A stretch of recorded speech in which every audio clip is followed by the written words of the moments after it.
Magandang araw po sa inyong lahat. Welcome po sa isa na namang episode ng online series na ng pamantasan kung saan ang pagkatuto ay walang hangganan. Ito ang PNU Talks.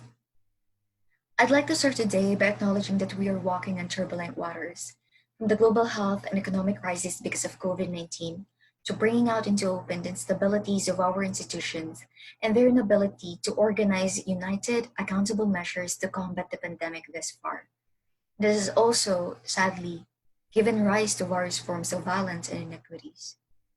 Only recently, fellow Girl Scout from Batangas City Council, 15-year-old Rona Ramirez, was violently killed while we're in quarantine. And we at the Girl Scouts of the Philippines demand for the immediate resolution of her case. Rona's death is a manifestation that violence against women and girls, or VAUG, persists in our country. VAUG exists because the culture of gender-based violence is being accepted, tolerated, and normalized. People laugh at rape jokes while the survivors are scrutinized and shamed. With Together We Rise Philippines, GSP's youth-led VAUG group, we have vowed to protect girls and young women from any and all forms of violence through our programs, particularly the Stop the Violence scheme, which I will discuss later. And this gender-based violence is only a part of the gender inequality spectrum that we are facing until today. Though I would never claim that I am an expert on all realities of girls and the women in our country, but I do know that gender norms and gender inequalities are persistent barriers to reaching their fullest potential. Being the Girl Scouting movement for almost half my life, I've learned how crucial it is to be steadfast and innovative, especially when steering projects for marginalized groups, as well as the importance of having more girl leaders on board. And to formally introduce myself, I am Czieloh Villajin, Asia Pacific Region Young Women Ambassador of the World Association of Girl Guides and Girl Scouts, a National Program and Communications Committee member of the Girl Scouts of the Philippines. Aside from my Girl Scouting stints, I'm also working as a Corporate Development Associate of the IAN Group, an integrated marketing communications consultancy. And so with that, it is my pleasure to have this opportunity to talk to you about #Her Story, Braving Inequalities for a Better Normal. Let us first look at facts and figures. Due to the rising number of COVID-19 cases in the country, the Philippine government was forced to enact drastic measures not limited to imposing a nationwide community quarantine in order to control the spread of the virus. Holed up inside the four corners of one's home might seem like the perfect respite from the daily hustle and bustle, but for some girls and women, this is not the case. Based on the data gathered by the Philippine National Police, over 600 Filipinos were raped starting from March 17 to May 23. As the situation eased and minor trips in town were permitted, the trend of rape decreased and replaced by a more ominous one: casual sex with uniformed officers in exchange for a quarantine pass. Reading further into this issue would reveal the grim details that women laboring in the sex trade are objectified by men who are duty-bound to preserve their dignity. Cornered in a spot, they have to choose between ensuring that their respective families will be able to eat decent meals or protecting their bodies, only to have it desecrated by another morally upright man in the near future. It becomes apparent that these women do not really have a choice. Narratives like these are bountiful in our country. We never fall short of them. We hear them passed on in whispers, covertly shared with stories of those who escaped abuse, and told as cautionary tales for those still finding their footing in society. It is narratives like these that push the United Nations and its member states to craft the Sustainable Development Goals, or SDGs, with the fifth goal having a specific mandate to achieve gender equality and empower all women and girls. The SDGs consist of 17 goals, 169 targets, and 232 indicators that are monitored through a voluntary national review of cooperating countries. In 2019, the Philippines submitted its own review focusing on goals 4, 8, 10, 13, 16, and 17. Noticeably, gender equality is not included on the agenda. The fact that SDG 5 is nowhere to be seen in the entire scale of the report, nor is the safety of girls and women carried forward during the pandemic, underscores the sad reality that girls and women are not a priority of the state. Oppression of women ranges from the subtle actions to the more blatant ones. It does not discriminate any location, for it occurs everywhere. Statistics show that 88% of Filipinas aged 18 to 24 experience sexual harassment, with 58% occurring in public spaces, such as streets and alleys, while 1 in 20 women aged 15 to 48 were target of sexual violence. However, these figures do not truly represent the gravity of the situation. They are numbers without a face, devoid of emotion. Take, for example, the story of Fatima, who was married off to a distant relative and bare his child at the tender age of 14. Or the 7-year-old girl found dead at her neighbor's house in Laguna with 28 stab wounds.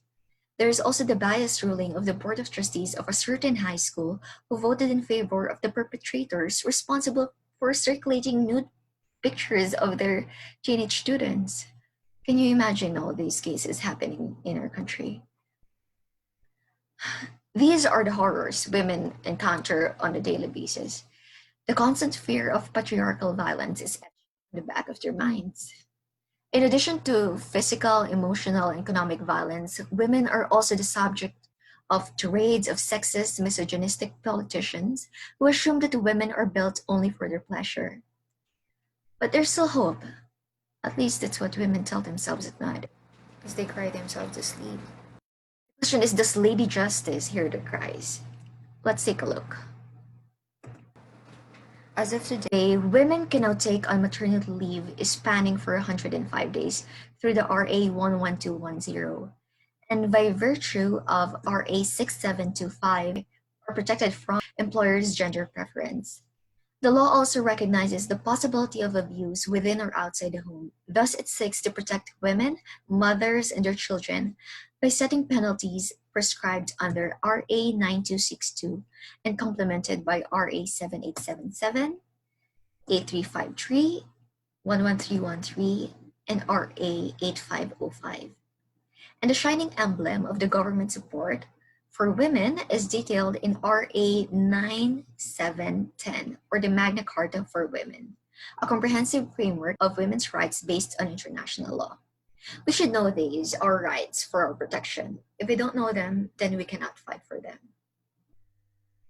As impressive as all those legal terms sound, movements for women's rights have also ignited globally, starting with the hashtag #MeToo movement to the hashtag #EHAP movement. But what movement should it take to permanently shift the narrative of slut-shaming, victim-blaming, and abject oppression of women to a culture of growth, diversity, and unity? Is it necessary to be rich, famous, or well-connected before being heard? Going on further, the issue on gender has less to do with history, but more of reinforced personal and societal understanding of how social-cultural contemporary concerns intersect. At this point in time, we should know better and do better, not just for ourselves or for the women in our lives, but for the little girls who have yet to experience the beauty of this world. How can we give them a reliable role model when society itself works to break down what women have started? Until when do we need to fight for our rights? Until fighting becomes less of a way of life, but a recollection of the past. Presently, there are many jargon used by organizations working on gender issues, so there is a need to bridge the gap of understanding what those terms really mean through clear communication that can also pave the way for partnerships. So to give a clearer picture of our topic today, allow me to briefly expound some terminologies that are based on the UN Women list of definitions. Starting with gender inequality, let's recognize that differences between what men and women do in society do not necessarily produce inequalities. Rather, inequalities arise from the lesser social and monetary value that cultural and social norms assign to the kinds of work, aptitudes, and abilities usually performed by women and girls. Furthermore, unequal power relations limit women's choices and autonomy, access and control over resources and earnings, decision-making and participation, as well as control over their sexuality. Gender equality, on the other hand, means that women and men have equal conditions, treatment, and opportunities for realizing their full potential, human rights, and dignity, and for contributing to and benefiting from economic, social, cultural, and political development. Gender equality is, therefore, the equal valuing of society of the similarities and differences of men and women and the roles they play. It is based on women and men being full partners in their home, community, and society. Finally, gender equity. All right. It's the process of being fair. To ensure fairness, special temporary measures may need to be taken to compensate for historical or systemic bias or discrimination. The means to achieve gender equality is gender equity. I know that these are such grand ideologies, battle cries, but still, we have to try. People can't just be cynic without trying hard and long enough, right? I believe that most of our audience here are educators, and I want to know your thoughts. What do you think educators or educational institutions are capable of doing to promote gender equality? It can be in the university, workplace, or in communities. Comment down below your answers, and I'll read through them later. Oh, now that you have a better understanding of what it is all about, I hope, and if you're interested to partner with us, you can shoot me a message through the email address that I'll provide at the end of this presentation. I was actually able to dive deep into the definitions that I've just discussed in a leadership training that I've attended in New York called the Juliet Lowe Seminar, where we also armed ourselves with the WAGGGS leadership mindsets and exposure to organizations such as the Vote Run Lead and New York Women Foundation. My travel was fully funded by GSP and WAGGGS. Here we see the weight of the fact that opportunities and support must be present to empower girls and young women. I couldn't have gone there on my own, honestly. And I wouldn't be able to talk about gender today if I didn't bring myself out there, training, working with communities, and leading projects. This advocacy is also rooted to my personal experiences. Gender discrimination still exists, and a person, especially girls, can get unnecessary remarks or advice due to gender norms that influence their lives and perception of selves as a whole. When I was in grade school, people would always tell me that I am too boyish. They're expecting me to move in a certain way, to sit properly, and the like, until they eventually grasped that it's just the way I am. How about you? Everyone can answer, huh? Do you feel you've encountered any limitations due to your gender? Feel free to share in the comment section. You see, we're all humans and we should be able to express ourselves freely as long as we don't pick on other people's rights. As a child, I've always had frustrations because of my gender. I can't go out at night because I'm a girl. I can't wear whatever I want because I'm a girl, and so on. If something bad happened to me, I was made to believe that it would be my fault. Unfortunately, many girls are still living the same reality, when in fact, victims are never to blame. Dear friends, it's 2020, but rape or any other form of abuse is still a debate in our country. And here's what the 15-year-old me have to say about that. For a moment, as I share my screen. There will be lots of explanations about abuse, but there are no excuses. Do you agree with Mini? So with my exposure to more projects and of course with the movement, I was able to, further my horizon, and well, having empowered women around me has also influenced my perception and beliefs growing up rather. My advisor during my terms as the Manila Girl Scout Council Senior Planning Board Chairperson back in high school is a rape victim, and she has been fighting for justice while, of course, guiding us with her projects. At a young age, I learned the importance of being brave enough to stand up for your rights, to continue living with your head held high, especially when you've done nothing wrong, With the movement, as mentioned, I've decided and eventually realized that my gender shouldn't ever hinder me from speaking out, achieving, leading, and helping. How I wish that this would be the case for everyone. Before graduating from high school in PNU ITL, I represented the female sector of the Philippines, the Third Asian Children's Forum, and then came up with a study on violence against women in Manila. And obviously, the fight continues, and I truly hope that I see the end of it in my lifetime. There are three main takeaways that I want to leave you all based on what we do at GSP and WAGGGS. You can consider projects as reference for upcoming initiatives related to gender. Lack of body confidence is a global issue. In a World Association study of women and girls from 70 countries, 45% of respondents said that they think girls are held back from taking leadership positions because they are not confident in the way they look. Despite an amazing diversity in looks and cultures around the world, many girls and boys feel unsure about their bodies and therefore lack body confidence. Only 11% of girls would use the word beautiful to describe themselves. By developing self esteem and leadership skills, our Free Being Me in Action and Body Confidence programs empower children and young people to recognize and challenge global beauty pressures and become more body confident. These programs are founded on the idea that if young people, particularly young women and girls, have access to tools that help them improve their self esteem and body image, then they will be empowered to live successful and fulfilling lives. Since 2013, WAGS has reached millions of young people across the world through take note, youth-led self-esteem programs. FBM ABC have reached almost 6 million young people in 128 countries. This will be over 6.5 million by December 2020. Young people and leaders alike agree that the programs are relevant, effective, and fun. We are excited to continue this work in GSP and all over the world with the third phase of FBM ABC program, which will run from 2021 to 2025.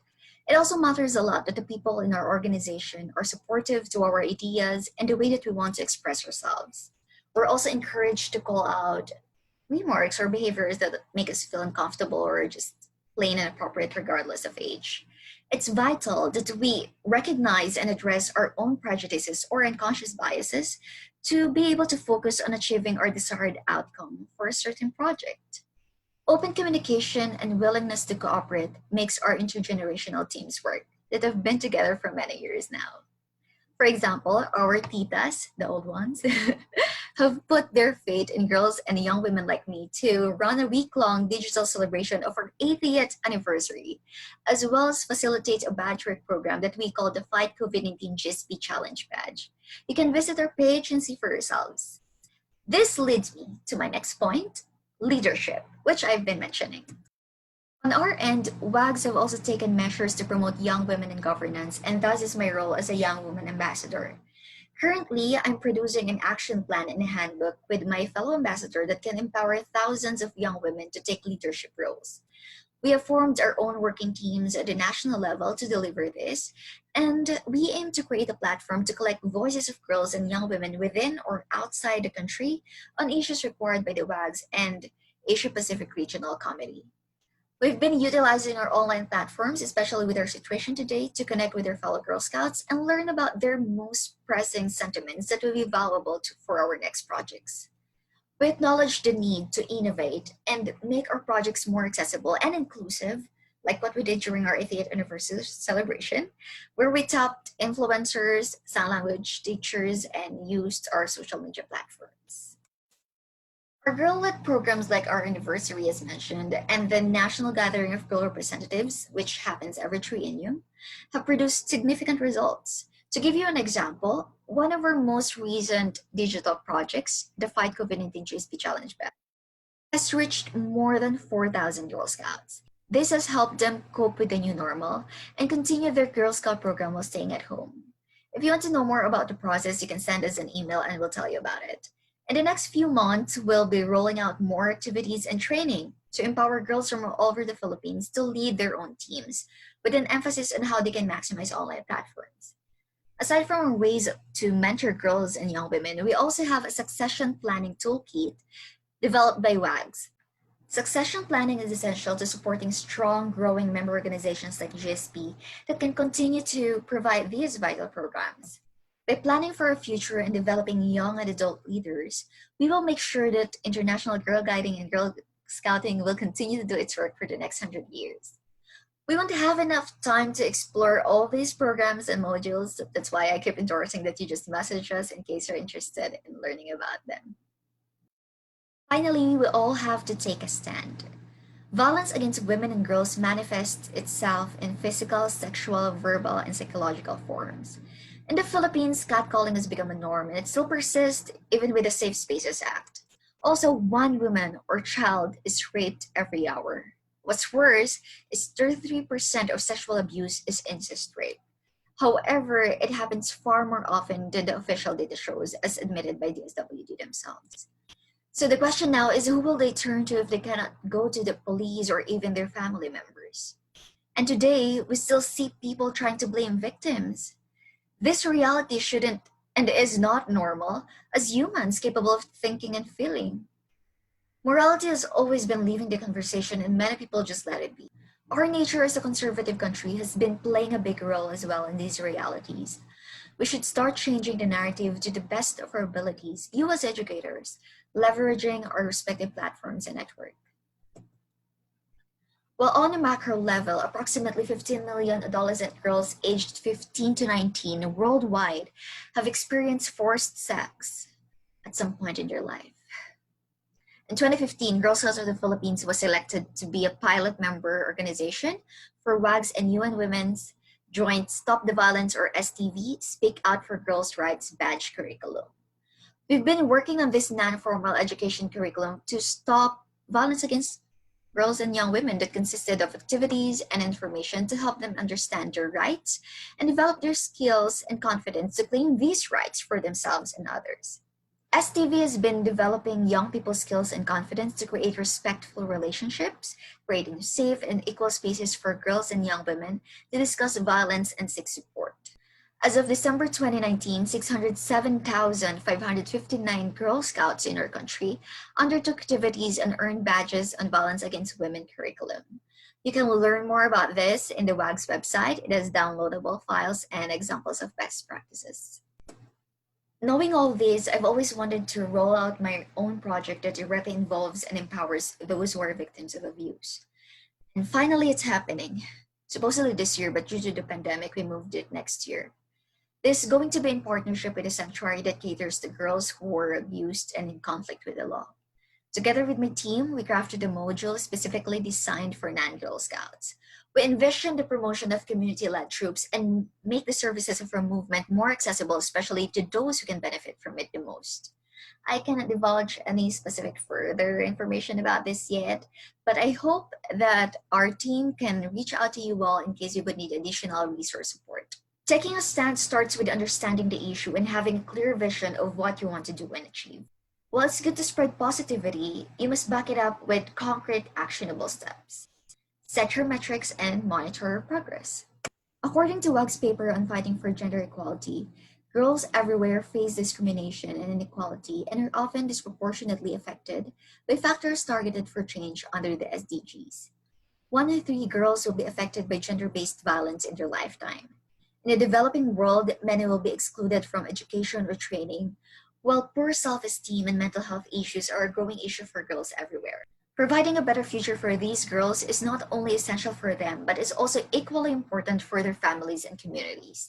I'm sharing with you on the screen this particular info material that includes issues on gender inequality and WAGGGS' respective solutions. I guess you can take a screenshot if you want. Okay. One of my favorite quotes is from the anime Sakura Sono, which is not particularly about gender equality, by the way.